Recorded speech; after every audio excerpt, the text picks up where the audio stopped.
ﷺ.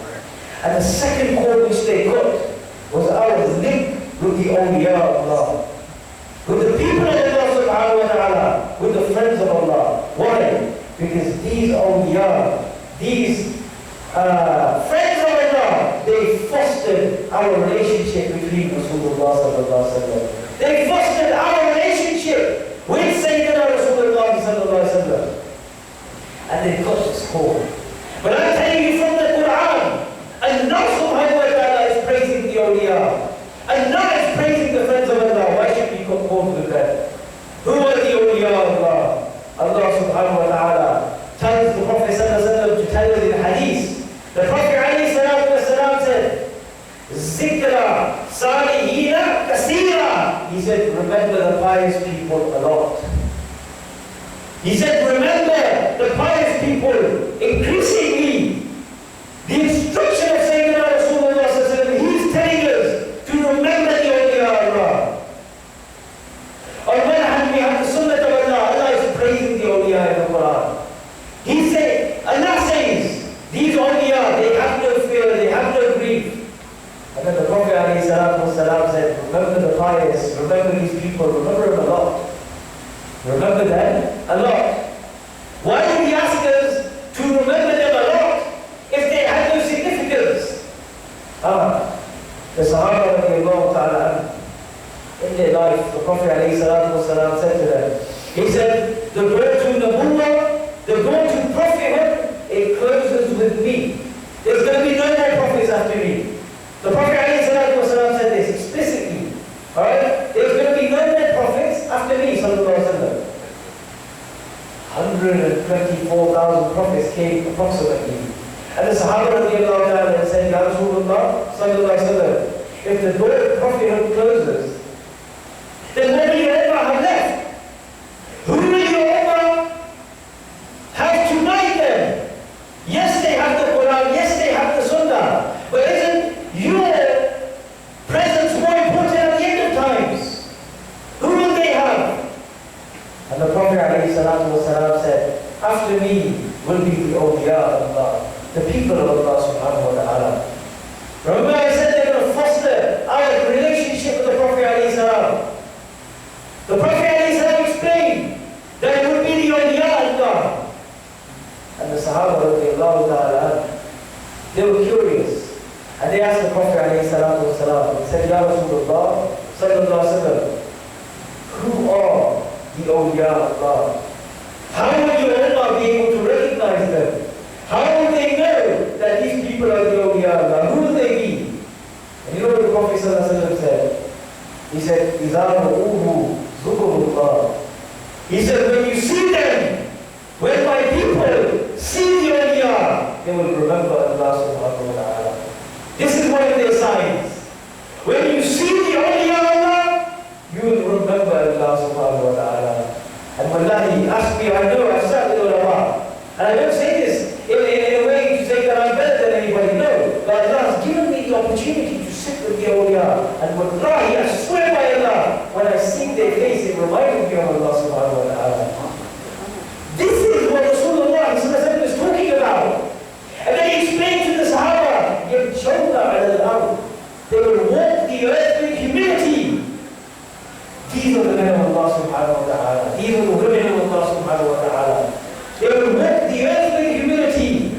And they will conduct themselves with humility. You see men walking around the earth. Allah has given them some comforts. Allah has given them wealth. And they walk around with their arms like this. You know what we call it from our end of the world? We call it the power skirt.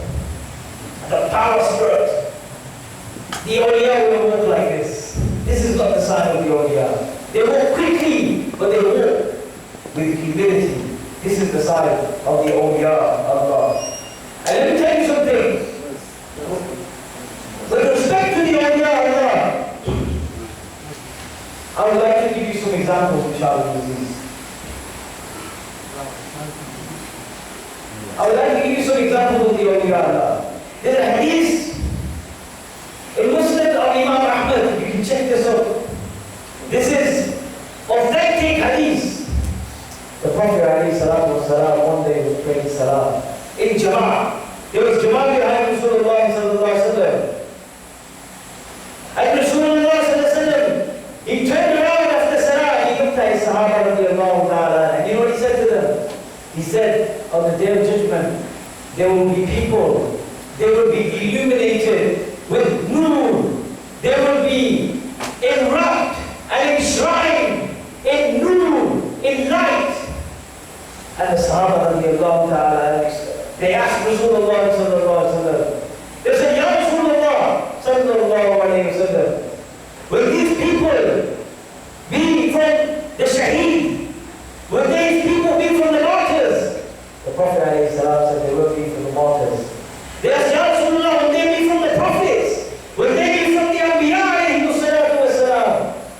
The Prophet alayhi salam said they will be from the prophets. These people on elevated pulpits, covered in nur. And then the Sahaba radiallahu ta'ala spoke to the Prophet alayhi salam and they asked him, they said, Ya Rasulullah, Inna lana, read us their love, tell us their praise. The Prophet alayhi salam says this.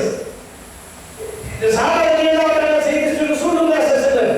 Inna lana, see, people say, this is the time of Malik al-Nabi sallallahu alaihi wasallam. We read Naat, right? We read Qasida, which is also another word for that. We read Naat for Rasulullah sallallahu alaihi wasallam. People say this word doesn't exist in Hadith. I'm telling you a Hadith, which is authentic by Muslim of Imam Ahmad. And he says that the Sahaba radiallahu ta'ala said to the Prophet sallallahu alaihi wasallam, he said, they said, Ya Rasulullah, inna lana, read us their love, tell us their praise. Who are these people? And the Prophet sallallahu alaihi wasallam responded. And he said, Hum tusafuna. These are the pure people. These are the people at the Sadr. We see this word being used in Hadith. These are the pure people. Then Rasulullah sallallahu alaihi wasallam says, الَّذِينَ خَوْفٌ عَلَيْهِمْ وَلَهُمْ يُحْزَنُونَ. And he repeats the same thing. And he says, they will have no fear and they will have no grief for anything of this earth. So we see here again, the Prophet ﷺ telling us about the awliya of Allah subhanahu wa ta'ala. Let me tell you another hadith of the Prophet ﷺ. Again, Sahih hadith. This is from Abu Dawud. This is from one of the 6 Sahih books of hadith. In case you don't know, there's 6 books of hadith of the Prophet ﷺ. They're known as the 6 authentic books of hadith. Right? Anyone know what they are? Bukhari, Muslim, Abu Dawud, yeah, Tirmidhi, Ibn Majah, Abu Dawud, right? These are the 6 books of hadith. No one matches a higher to the authenticity of these books. These Imams are verified. Even the Wahhabis, even the Salafi, they all accept these books. We all accept these books. This is the hadith of Abu Dawud. He says, it's the hadith of the 99 murderer. There's a good way to remember it. It's the hadith about the man who committed 99 murders. There was a man who committed 99 murders. And one day, after committing 99 murders, you know what he decided? He wanted to give up this life. He said, I'm sick of murdering. I don't want to do this anymore. And he felt bad. And he says, what shall I do? So he went to an imam, he went to a scholar, an alim. And he said to him, he said, I committed 99 murders. And you know something? I'm ashamed. And I regret this life. And I want to make tawbah. Can you tell me a way that Allah will forgive me for these 99 murders? You know what the other said to him? He laughed. He laughed at him. He said, you want forgiveness for 99 murders? He says, don't you know what Allah says in the Quran? If you kill one Muslim, you will go to hell, خالدين فيها أبدا, forever and ever. There's no way you're going to get forgiveness. You can try what you like. You won't be forgiven. You're already into this island. You killed him. 100 murders. And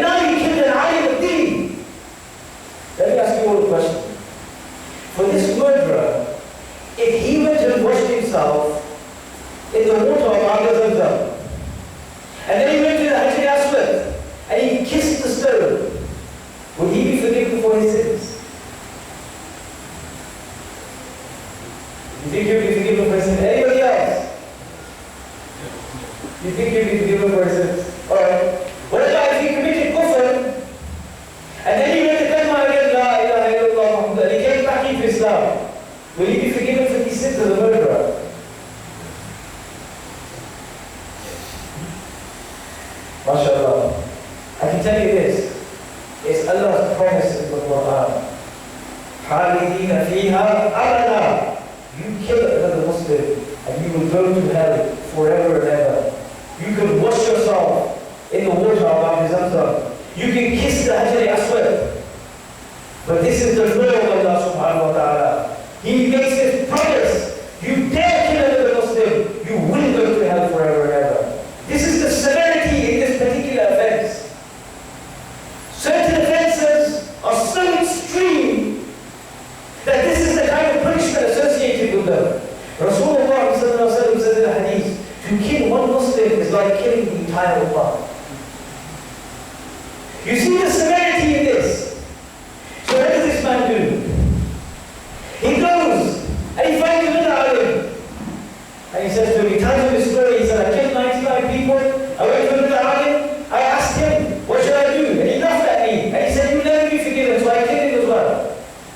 100 murders I have. And he says, can you help me? I want Allah to forgive me. I want to die this way. Can you help me? You know what he said to him? He said, I can't help you. But I tell you something. There's a village close to here. There's a village close to here known as a Basti. Go to this village. This village is known for being populated with the awliya of Allah subhanahu wa ta'ala. I can't help you. I'm an alim. They are the awliya of Allah. They're the friends of Allah. So we went. And he began his journey from that point to the village of the awliya. Shaykh Huzaymah is here before you. He's witness to this. And he will testify to this hadith. And he goes and he's en route towards the village of the awliya. You know what happens once he's on the way? The angel of death comes, his time is up. And he pulls his soul from his body. And as he's walking, he begins to fall to the floor. As this man is falling, in his mind, he thinks, I wasn't able to get to the village of the awliya, but at least I can turn my face in respect to that village. And when I land on the floor, my face will be there. I'll be looking at the village of the awliya in respect of the awliya of Allah, the friends of Allah subhanahu wa ta'ala. And he falls to the ground. Two groups of angels descend. The angels of Jannah and the angels of Jahannam. And they begin to argue. And the angels of Jannah said, no, he was on the way to the village of the awliya. He's Jannati. He deserves paradise. Let me take him. We will take him. And the angels of Jahannam, of the hellfire, they said, no, he committed 100 murders. He's coming with us. And they disputed like this. And then they asked for the intervention of Allah subhanahu wa ta'ala. And you know something what Allah subhanahu wa ta'ala said to this dispute? Allah said, measure the distance from where he started. And measure the distance until the city of the awliya. If he had gone past halfway, then forgive him.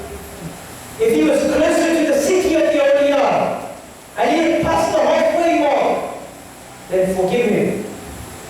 However, if he didn't come to the halfway mark, and he was closer to the point that he started, then the angels of Jahannam will take him to the hellfire. And when they measured this distance, you know what they found? He was closer to the point that he started from. Which meant what? Who would take him? The angels of heaven or the angels of hell? The angels of hell, right? They would take him. But then Allah subhanahu wa ta'ala instructed the earth. Alright! Pick up the body of my beloved and move him close to the village of the awliya. Move him close to the village of the friends of Allah subhanahu wa ta'ala so he can be taken to paradise. Let me tell you something. Allah knew this. Allah already knew he didn't reach the halfway mark. Allah didn't need to do a measurement. But why did Allah still say to the angels to do this test? What is the point in this test? Allah wanted to show the people, the millions who would read this hadith, till the end of time, that anybody who goes to my awliya, anybody who goes to my friends, I will pick up the earth and move it for their sake. And on this basis, this man who was a murderer of 100 people, he was forgiven and he was entered into paradise due to his nisbah and due to his wanting to be close to the awliya and the friends of Allah subhanahu wa ta'ala. Inshallah Aziz, I conclude on this final point. Sayyidina Umar radiallahu ta'ala in his life, and I mentioned this a couple of days ago in a lecture. Hazrat Umar radiallahu ta'ala, he mentioned something very clever before he came to Islam. He was an intellectual man. And he said, when Islam was first starting, if you remove and eliminate the Prophet ﷺ, you will eliminate Islam. This is what the enemy is trying to do. They're trying to remove the Prophet ﷺ. He can't hear us, he can't see us, he has no ilm here. There's evidences littered in the entire Quran and Sunnah to support our position. But time does not permit today. Inshallah, I leave you this one last example to consolidate the evidences which I've given today. And remember these evidences. Write them down. I don't mind if you type them into your phone. Go home and tell your wives and your sisters and your mothers and your children and your parents, because they need to know this. Because I promise you, in 10 years' time, when you stand in front of the opposition, you will remember the evidences. You remember some Shaykh came and he told us the story, but I don't know which hadith this was in. I don't even know if it was a hadith or whether it was some story somebody in your own mind written. Remember these evidences. We're going to need them tomorrow. We're going to need them for our children, inshallah. In the time of Sayyidina Sulaiman alayhi salam, the Prophet Sulaiman alayhi salam, we're talking about the awliya here, Wali Allah. In the time of Sayyidina Sulaiman alayhi salam, Sulaiman alayhi salam, he was a prophet of all creation. He was a prophet of jinn. He was a prophet of animals. He was a prophet of human beings. He was a prophet of nature. He used to say to the elements, he used to say wind. He used to speak to the wind. He used to say, pick me up, take me to India. And the wind would take him like this. Because he was a prophet of all the elements. And one day, Sayyidina Sulaiman alayhi salam, he invited a mahfil, and he invited all of his ummah. They were all present there that day. Jinns, humans, animals. And so advanced is the knowledge of Sayyidina Sulaiman alayhi salam. You know what he said? He said there's a particular type of bird in my ummah, and amongst these birds, one of those birds is missing today. Can you imagine? Even if your whole family was there, you probably forget somebody was there. Oh, I think everyone's there. This is the knowledge of a NABI. He knows his ummah. He knows his ummah. Anyway, Sayyidina Sulaiman alayhi salam, he said, thousands of miles away is the throne of the Queen of Sheba. Is the throne of the Queen of Sheba. And he said to his ummatis, he said, which one of you can go get it for me? So you know this fellow? It was a jinn. And this jinn was known as an Afriq jinn. This is in the Quran, by the way, the story. It's in the Quran. And it was a jinn that stood up. Afriqi jinn, he was the leader of the Afriqis. The Afriq jinn are the strongest jinn you can get. They have different tasks and maladies. And he stood up and he said with pride, he said, Ya Sulaiman alayhi salam, he said, I will go get the throne of Sheba and I will bring it back here in blinking of an eye. And you know what Sayyidina Sulaiman alayhi salam said to him? He noticed the pride in him. And he said, no, not you, sit down. Not you. Because he was a jinn, he can do this. He can travel thousands of miles. And he can lift this mass weight, this huge throne of a queen, and he can bring it back in a blinking of an eye. Nothing amazing, right? Anyway, they say when he sat down, a man stood up. He was one of the companions of Sayyidina Sulaiman alayhi salam. His name, as we learn from the Quran, was ACIC bin Barhiya. He was a man, he wasn't a prophet. ACIC bin Barhiya, rahimahullah ta'ala, stood up and he said, Ya Sulaiman alayhi salam. He said, I will get it. I will get the throne of the Queen of Sheba and I will bring it back. Quicker than this. But he didn't say this with pride. And Sulaiman alayhi salam said, go and get the throne. And he went and he picked up a throne from thousands of miles away in another country. And he returned back, one man, in a blinking of an eye, presented it before Sayyidina Sulaiman alayhi salatu wasalam. salam, tell me, this is a man, he's a non-prophet. He's a non-prophet. And he brings this mass back in a blinking of an eye. He's an ummati of Sayyidina Sulaiman alayhi salam. How can he defy quantum physics? How can he travel so quick? How can he lift such matter? How can he bring it back in a blinking of an eye? How is this possible? And Allah subhanahu wa ta'ala is informing us and educating us that the awliya Allah, his friends, they lived even in previous ummahs. This was the background, the power of the previous ummahs. And another narration that comes to my mind, I may as well tell you this before I conclude, inshallah, Aziz. And this is a hadith in Muslim. Imam Muslim brings this hadith. In the leadership of Sayyidina Usman radiallahu ta'ala, when he was Amirul Mu'mineen, a man came to him and he said, Ya Usman radiallahu ta'ala, he said, make dua for me. He said, pray for me. And you know what Sayyidina Usman said to him? He said, go and pray for me. Go. This man was shocked. He said, Ya Usman, why did you pray for me? What have I done? Why did you pray for me? He said, because I know how many women you eye up in the marketplace. This is sin. Go and pray for you. And he said to Usman, he said to him, he said, how do you know this? Amirul Mu'mineen, did Jibreel alayhi salam tell you this? Is this wahi? Did Allah tell you this? Did he reveal it to you? And he said, no. He said, didn't you hear the hadith of Rasulullah sallallahu alaihi wasallam? This is in Muslim Sharif. He said, ittaqu firasatul mu'min, innahu yaktimu bi nurillah. He said, fear the insight of a mu'min. He sees through the light of Allah subhanahu wa ta'ala. He sees through the light of Allah subhanahu wa ta'ala. He didn't say, ittaqu firasatul nabi, fear the sight of a nabi, of a prophet. No. He didn't say, ittaqu firasatul sahabi, and he was a sahabi. He said, ittaqu firasatul mu'min, fear the insight of a mu'min, of a believer. He sees through the light of Allah subhanahu wa ta'ala. Which mu'mins am I talking about? These are those mu'mins who are the friends of Allah subhanahu wa ta'ala, who Allah explains in the Quran.